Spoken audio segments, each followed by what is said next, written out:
লালমনিরহাট জেলা আমার মাহফিল, আমি যাইতেছি বাজান, কত রিক্সার খোঁজে আছি, একটা রিক্সা পাওয়া যায়নি। একটা রিক্সাওয়ালা দাঁড়ায় আছে, মাথার মধ্যে একটা সবুজ পাগড়ি, হাতের মধ্যে একটা তসবিহ, চেহারাটা কালো কিন্তু চেহারাটার মধ্যে নূর চমকাইতেছে, আর গায়ের জুব্বাটা তেমন ভালো না, পুরান। এই লোকটাকে সালাম দিয়ে আমি মনে করছি না জানি বড় আলেম হবে, অথবা তাবলিগ জামাতের কোনো সাথী হবে, অথবা কোনো পীর মুরিদের মুরিদ হবে। ওনাকে সালাম দিয়ে খালি জিজ্ঞাসা করছি, ভাইজান একটা রিক্সা পাওয়া যাবে? তখন সম্ভবত 12:30 মতো বাজে। ভাই একটা রিক্সা পাওয়া যাবে? উনি মুস্কি হাসিদা বললেন, হুজুর আমি নিজে রিক্সাওয়ালা।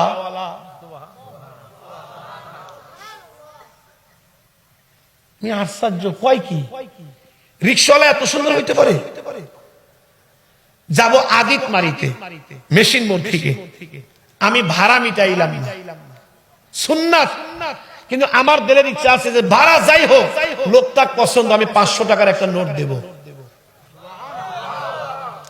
এ ভাই অনুরোধ করি কোন রিক্সাওয়ালাকে ভাড়া নিয়ে গালি দিবেন না। দোয়া শুধু আমার কাছে নাই, দোয়া রিক্সাওয়ালার কাছেও আছে, দোয়া ব্যানওয়ালার কাছেও আছে। ওকে 5টা টাকা বেশি দিয়েন, ওকে 10টা টাকা বেশি দিয়েন, আল্লাহর আরশ কেঁপে উঠবে, দিয়েন। এ মুসলমান ভাইরা আমার, আমি বললাম আদিত মারিতে যাব, আমাকে একটু নিয়ে যান। এই রিক্সাওয়ালা রিক্সা চালাইতেছে, আল্লাহর কি কাম, কিছু দূরে গিয়া জোহরের আজান। এখন আমারে কয় কি জানেন, যেই মাত্র আজান অমনি ব্রেক। হুজুর একটা কথা বলি, কিছু মনে করবেন না? বললাম না না না, বলেন।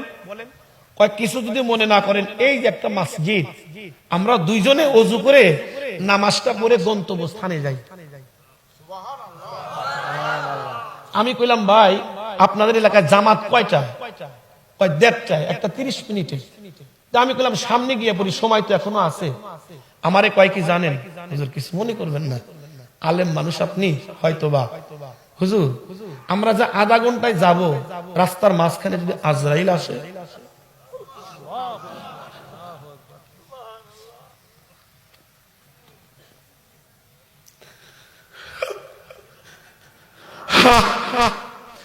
তখন আমার নিজেকে এত লজ্জা মনে হইল, আমি নিজেকে ধিক্কার দিলাম। ও মাওলানা সাইফি, কিসের আলেম তুই? তুই তো একদম রিক্সাওয়ালার কাছে জিরো। রিক্সাওয়ালার নামাজের মহব্বত, আর তুমি আধা ঘন্টা সময় নিতে চাও। আমি কইলাম আসলেই তো ভাই ঠিক, যদি আজরাইল আসে। তো আমি বললাম একটা লোক অপেক্ষা করতেছি, একটু চলো ভাই। তো বাস আমার কথা অনুযায়ী উনি রিক্সা চালালেন। কাঁধে একটা গামছা ছিল, এই গামছাটা এমনি করে নিয়ে নিয়ে মাঝে মধ্যে 2টা চোখ মুছে। আমি বুঝি না, কেন ঘামলে তো পুরাটা মুখটাই মুছার কথা, উনি 2টা চোখ মুছে। আমি একটু উকি দিয়ে দেখি, কানতে কানতে 2টা চোখ লাল বানাইছে। বললাম দাঁড়াও ভাই, কাঁদো কেন?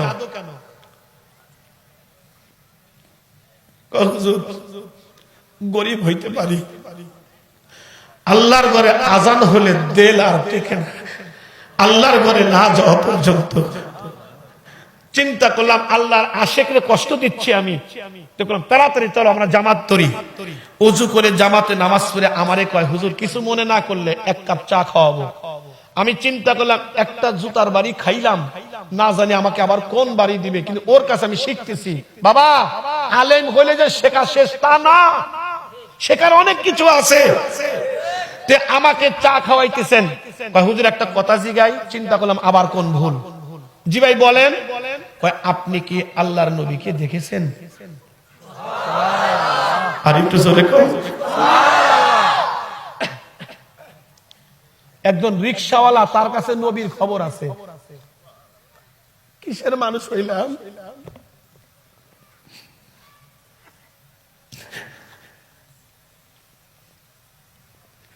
একজন রিক্সাওয়ালার কাছে নবীর খবর। আপনি কি নবী দেখছেন? আমি কইলাম যে না, আমি তো বাস্তবে দেখি নাই। হুজুর কেমন দেখা যায়, কেতাবে পড়েন নাই? হ্যাঁ, শামাইলে তিরমিজিতে পড়েছি। হুজুর বলেন তো। আমি একটা অঙ্গের কথা বলতেছিলাম, উনি একটা চিৎকার দিয়ে পড়ে গেলেন।